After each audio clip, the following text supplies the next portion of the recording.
Hey guys, welcome back. Another episode today from the Ultimate EDC. Today we're going to talk about a topic that if you're watching this video, I'm sure you're familiar with, and that is knife money. So what do I mean about knife money? I mean, it's basically the rationale you use for buying blades, right? Before we get into that, I want to go over today's knives of the day. So today's folder was the DSK Stealth Flipper. This is in CPM 154 with a dual grind on it. Let me get a closer look for you guys here. Really cool. Dimples on the blade. Got that hollow grind. Nice bronze color. It's a really nice knife. It's smaller, one of their smaller ones, probably a little over 8 inches, but nice in the hand. I'd say about 8.5 inches. Action's nice, flips right out, and really, really sharp. Super sharp blade. And then today's fixed blade, Acrylic Mako. This is in CPM 20 CV. And I've said before, I think this is the most ergonomic blade, small blade I've ever had a hand on. Small, but with that swell there, it just fits in perfect. Your grip is so comfortable. Really, really fits in nice. And aftermarket sheath. That's a Joe Fu sheath. Fits in the pocket great. This is a nice little carry. Small, I mean, take it out next to the, you can see the size difference there. It's a tiny little knife, but again, it's so comfortable in hand. It really just melts right into your hand.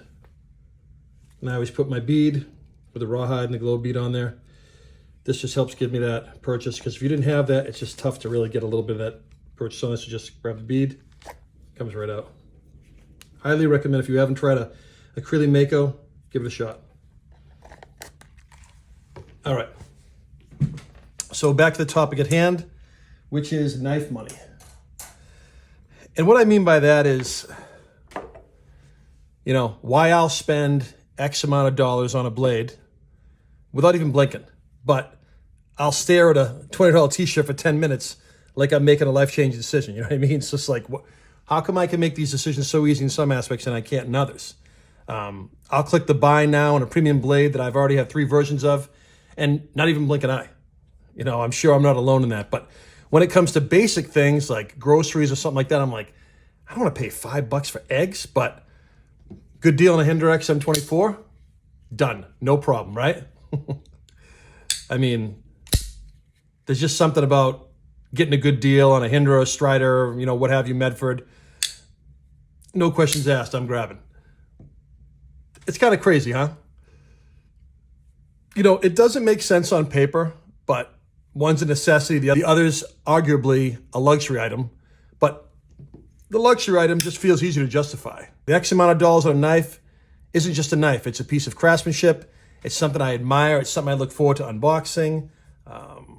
It just gives me that, that dopamine feeling you get when you get a new, it's like Christmas came early, basically. You know what I'm saying? Plus for me, I can't say no to a good deal. So some of these knives on the table in front of us here, we've got the SNG, Grimsmo Norseman, Hinder XM24, Medford 187, Shiro F95 NL, and the Medford on Belay. These are just ones that I kind of grabbed that I got really good deals on, and I just can't say no to it. I can't let a good deal go by. I mean, part of it is we all know how much the table price is or the retail cost is on some of these blades. And the fact that you're getting on such a discount, it's hard to pass up. At least it is for me. Oftentimes it's the rationale is you can always sell the blade and at least get a portion of your money back, right? At least that's what you think, It's almost like a kind of a leasing a blade away. I think I was talking to Steve about that one time, that you're almost taking on a loan, they're just here for a bit and then you might give them back. But some of them, for me, admittedly, they stay in the collection for a long time. I have not sold many blades lately. I don't know what it is. I've just been acquiring and just growing the collection. No, nothing wrong with that. You know, the one thing that most people outside the hobby don't get is buying a knife, especially, you know, a high-end one. It isn't really about the purchase in a traditional sense. It's more like, you know, getting that lease with a pseudo-refundable deposit. You know, I could spend $500 on a knife today and carry it for a while, try it out, see the action, and if it's not a keeper, I can usually flip it on the secondary market and get a portion of my money back, hopefully, you know. Again, it's just another way of rationalizing an expensive purchase, something you really don't need, you just want. You know, and all these items here, just bangers, you know. Medford, I'm such a fan. The Shiro, this is my first, you know, purchase of a Shiro. I felt another model. I don't remember what the model was, but I mean, they are really great. Medford 187, you know, in my top 5. Can't say enough good about this blade. I mean, it's just the grinds they do. And for me, the ergos are just so good in my hand.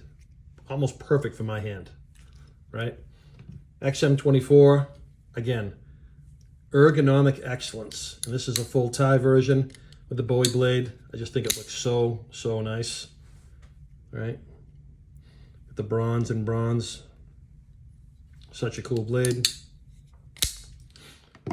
The Norseman, you know, I think every knife guy's got to either have or have had a Norseman in his collection. I love the blade shape, really functional, and the action on it is just, you really have to feel it. And it's a smaller knife, you know, it's very thin, but it still fills up the hand nice. And SNG, I just happen to have this fatty out. Really nice. Smaller blade, but again, really, really ergonomically sound, even if you got big hands.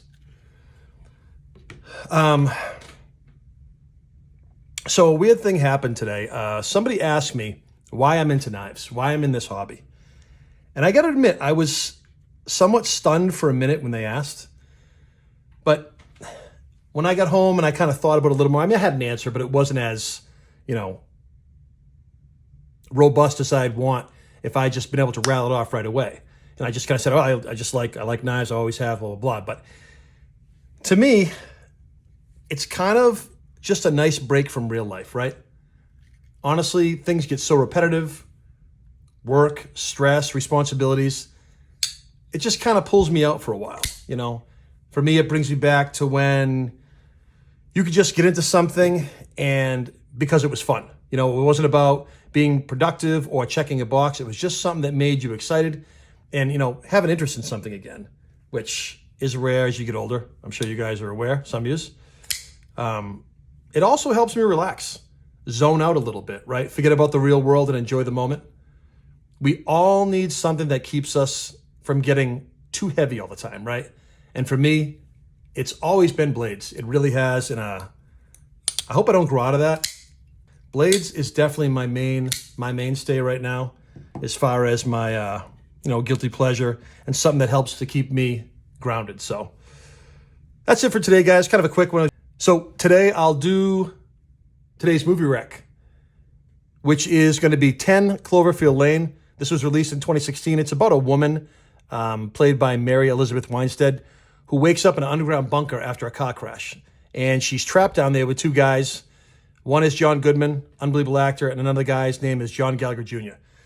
This movie does an awesome job of building suspense in like a tight claustrophobic setting.